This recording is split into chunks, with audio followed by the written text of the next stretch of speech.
kami bersuka cita di dalam Tuhan.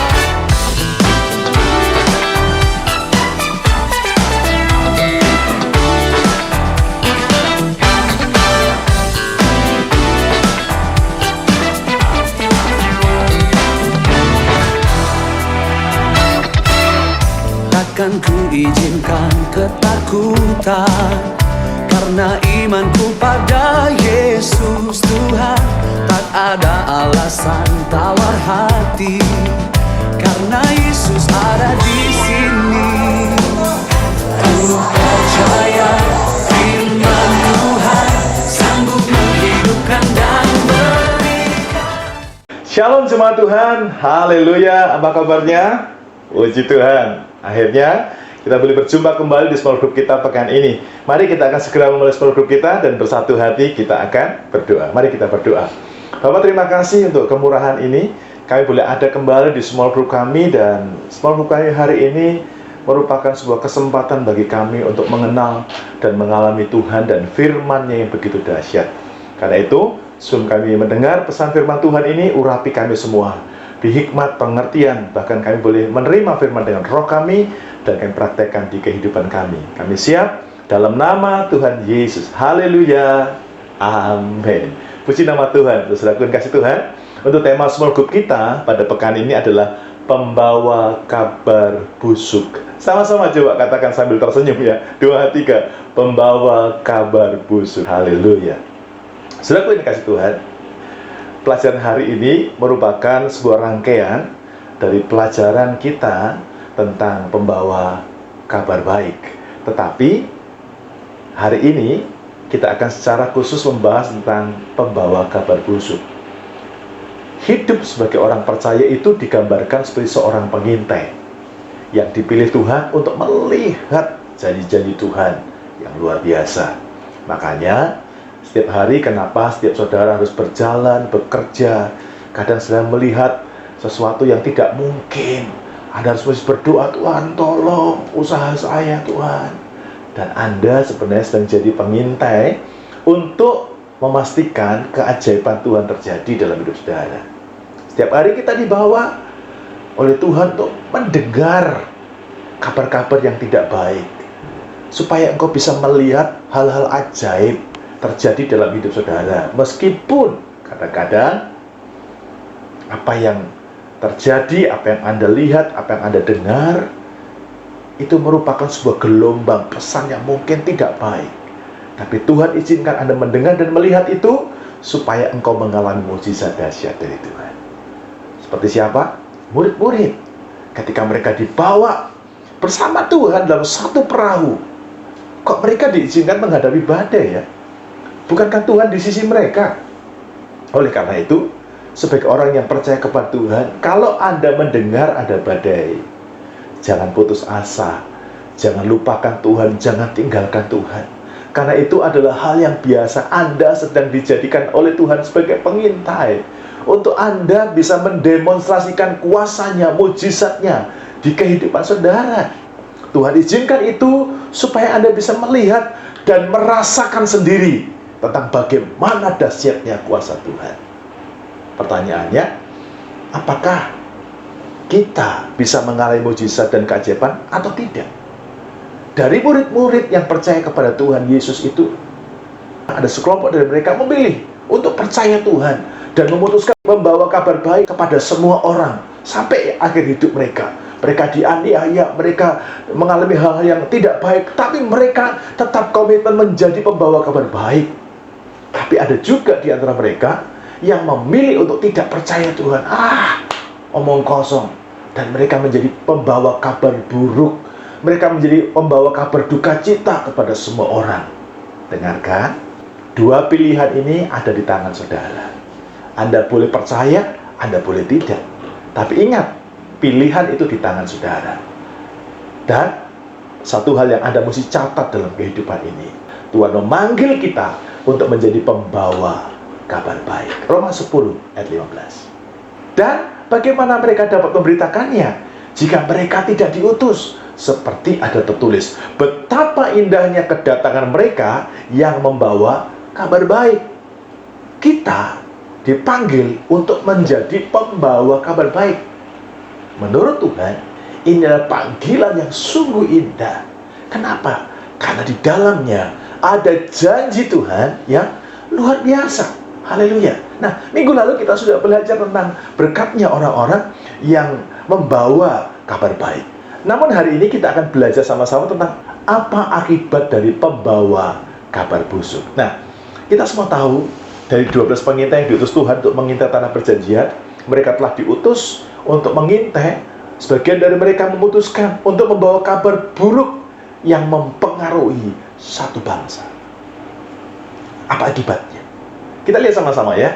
Akibat yang pertama adalah mereka pasti mati, yang artinya kehilangan kesempatan untuk menikmati janji Tuhan. Bilangan 14 ayat 22-23. Semua orang yang telah melihat kemuliaanku dan tanda-tanda mujizat yang kuperbuat di Mesir dan di padang gurun, namun telah 10 kali mencobai aku dan tidak mau mendengar suaraku, pastilah tidak akan melihat negeri yang kujanjikan dengan bersumpah kepada nenek moyang mereka. Semua yang menista aku ini tidak akan melihatnya. Saudaraku, akibat dari pembawa kabar busuk, kabar buruk. Hati-hati ya. Kadang Anda mendengar, hatimu lagi nggak mood, lalu Anda sakit hati, Anda kecewa. Apa yang kau dengar, kau sampaikan kepada orang lain dan kau menjadi pembawa kabar busuk. Atau bahasa lainnya, Anda mendengar gosip dari si A, si B, si C, lalu Anda cerita kepada orang yang menceritakan yang busuk. Hati-hati. Karena pembawa kabar busuk, pembawa kabar buruk akan kehilangan kesempatan menikmati janji Tuhan. Firman Tuhan berkata, mereka akan mati. Artinya mereka kehilangan menikmati janji Tuhan. Jangan mau menjadi pembawa kabar buruk. Jangan mau menjadi pembawa kabar busuk. Meskipun orang lain bawa kabar busuk, jangan teruskan kabar busuk itu kepada orang lain. Kenapa? Mereka akan mati dan kehilangan kesempatan menikmati janji Tuhan. Mengapa mereka kehilangan? Perhatikan. Karena mereka telah mencobai Tuhan. Ya, pembawa kabar buruk itu orang yang tidak mempercayai Tuhan. Orang yang tidak mempercayai Tuhan itu artinya mencobai Tuhan. Mereka nggak fokus pada perkataan Tuhan. Kan Tuhan yang berjanji, aku akan berikan tanah perjanjian kepadamu. Dan Tuhan berjanji, tidak ada yang mustahil bagi Tuhan, tidak ada yang mustahil bagi orang percaya. Kalau Anda dengar itu, percayailah itu. Dan fokus pada perkataan itu. Kalau ada orang lain, kalau mata melihat sesuatu yang buruk, sesuatu yang negatif, jangan percaya itu. Pokoknya percaya sama Tuhan. Ya. Dan jangan seperti 10 pengintai ini, nggak fokus pada perkataan Tuhan, tidak mau dengar suara Tuhan atau perintah Tuhan. Itu sama artinya dengan menentang Tuhan. Itu sama artinya dengan memandang rendah Tuhan. Itulah sebabnya, saudara dan saya, akibatnya mereka mati dan tidak menikmati janji Tuhan. Yang kedua, akibat apa yang dihasilkan oleh pembawa kabar busuk? Yang kedua, mereka mati sia-sia, mati tidak terhormat, dan tidak sesuai rencana Tuhan. Kita akan baca sama-sama Bilangan 14 ayat 27 sampai 30. Sama-sama kita baca ya. 2, 3. Berapa lama lagi umat yang jahat ini akan bersungut-sungut kepadaku? Segala sesuatu yang disungut-sungutkan orang Israel kepadaku telah kudengar. Katakanlah kepada mereka, demi aku yang hidup, demikianlah firman Tuhan, bahwasanya seperti yang kamu katakan di hadapanku, demikianlah akan kulakukan kepadamu. Di padang gurun ini, bangkai-bangkaimu akan berhantaran, yakni semua orang di antara kamu yang dicatat, semua tanpa terkecuali yang berumur 20 tahun ke atas, kamu telah bersungut-sungut kepadaku, bahwasanya kamu ini tidak akan masuk ke negeri yang dengan mengangkat sumpah telah kujanjikan akan kuberi kamu diami, kecuali Kaleb bin Yefune dan Yosua bin Nun. Saudaraku, kenapa mereka harus mati sia-sia? Kenapa mereka harus mati dengan tidak terhormat? Karena mereka bersungut-sungut. Bangsa Israel itu, pembawa kabar busuk ini adalah orang-orang yang suka bersungut-sungut, suka ngomel-ngomel. Dan ini di mata Tuhan adalah perbuatan yang jahat. Siapa di antara saudara yang suka bersungut-sungut, suka ngomel-ngomel? Jahat itu di mata Tuhan. Ayat ini juga berkata, mereka disebut sebagai orang yang suka mengeluh. Mereka berkata, apakah engkau membunuh kami di padang gurun? Dan Tuhan berkata dalam ayat yang kita sudah baca tadi, seperti yang kamu katakan. Ini loh, kalau orang suka bersungut-sungut, orang suka mengeluh, orang suka ngomel-ngomel, kadang-kadang sungutan dia, ngomel dia, itu menjadi tidak terkontrol. Bangsa Israel keluar dari Mesir, marah karena nggak ada air, marah karena nggak ada daging, bersungut-sungut. Oh, kamu mau bunuh kami di sini. Apa yang mereka katakan itu yang dicatat Tuhan dan terjadi dalam hidup mereka. Please, jangan suka bersungut-sungut, jangan suka ngomel-ngomel, jangan suka mengeluh.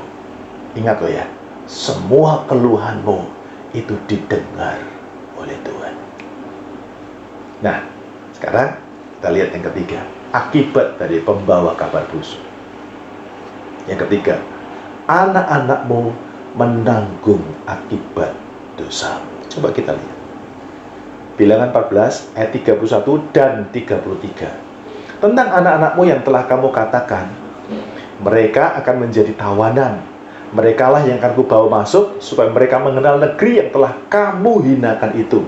Dan anak-anakmu akan mengembara sebagai penggembala di padang gurun. Perhatikan, 40 tahun lamanya, dan akan menanggung akibat ketidaksetiaanmu sampai bangkai-bangkaimu habis di padang gurun. Saudara, Tuhan itu adalah Tuhan pengampun dosa. Tuhan itu Tuhan yang senang mengampuni dosa. Tapi ingat, Tuhan juga Tuhan yang akan membalas setiap perbuatan dosa setimpal dengan dosa mereka. Kejahatan kita itu seperti sebuah warisan juga, namanya warisan kejahatan yang akan kita wariskan kepada anak cucu kita. Oleh karena itu, sebelum Anda membuat keputusan dalam hidupmu, bersungut-sungut, marah-marah, Anda perlu pikirkan ini. Setiap hal yang kita buat itu sebenarnya engkau sudah membangun sebuah warisan. Ya, engkau sudah berinvestasi untuk sebuah warisan yang akan kau wariskan kepada anak cucu. Karena itu waspadalah, karena setiap dosa, pelanggaran, kejahatan, atau apapun yang baik yang kau buat, itu pasti akan kau wariskan kepada anak cucu. Sekarang kita lihat yang keempat. Yang keempat ini mengerikan, saudaraku. Apa akibat dari pembawa kabar busuk?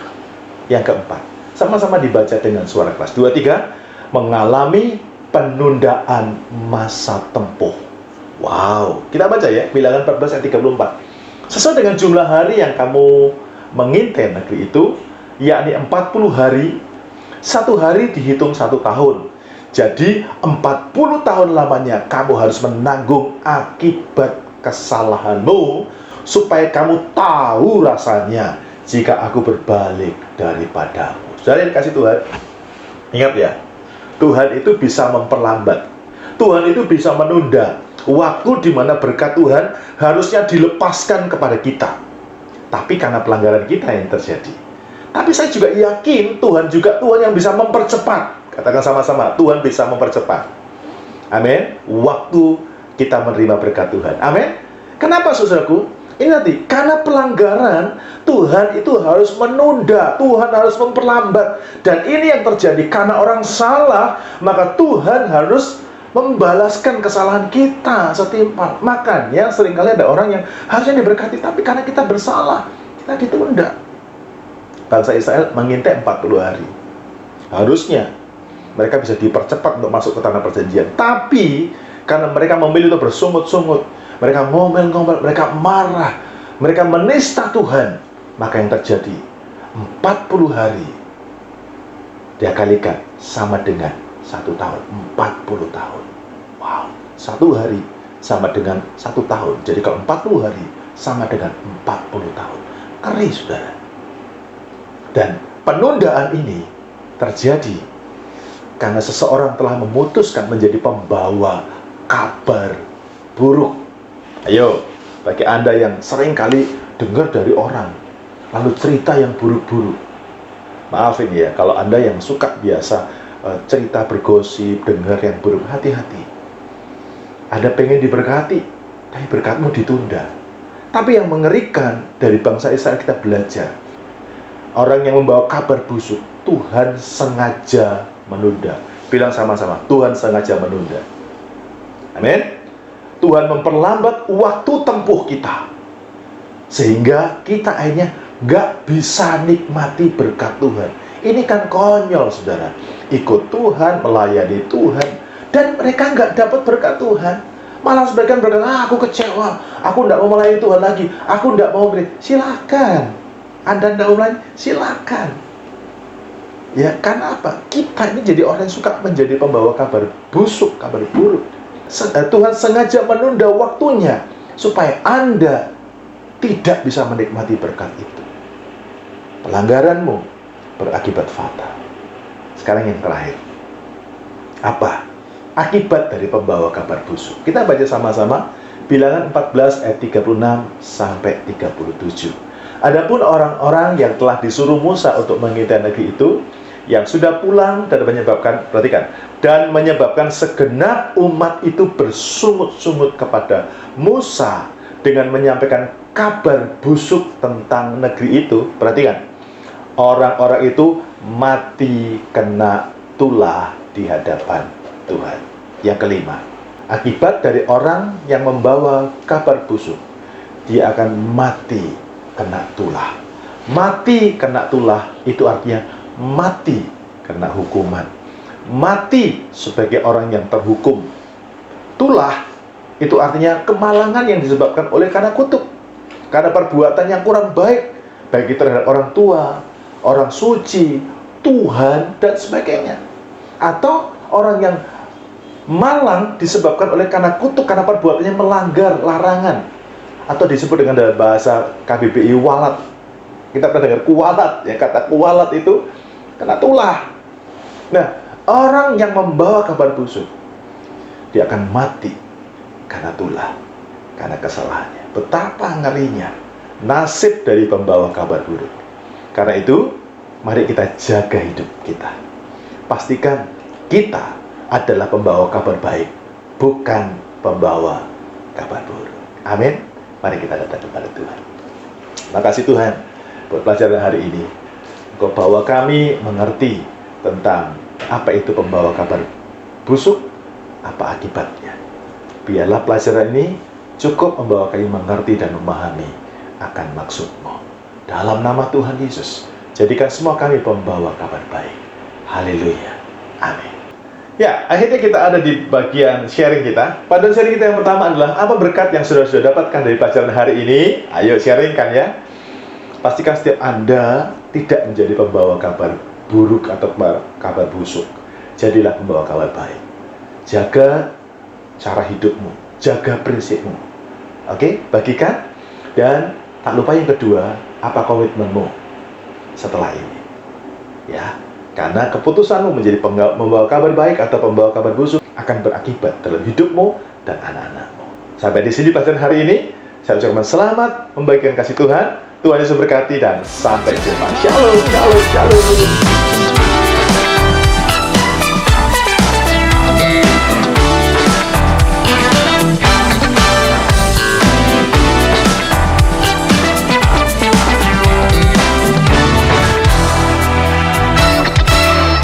Takkan ku izinkan ketakutan, karena imanku pada Yesus Tuhan. Tak ada alasan tawar hati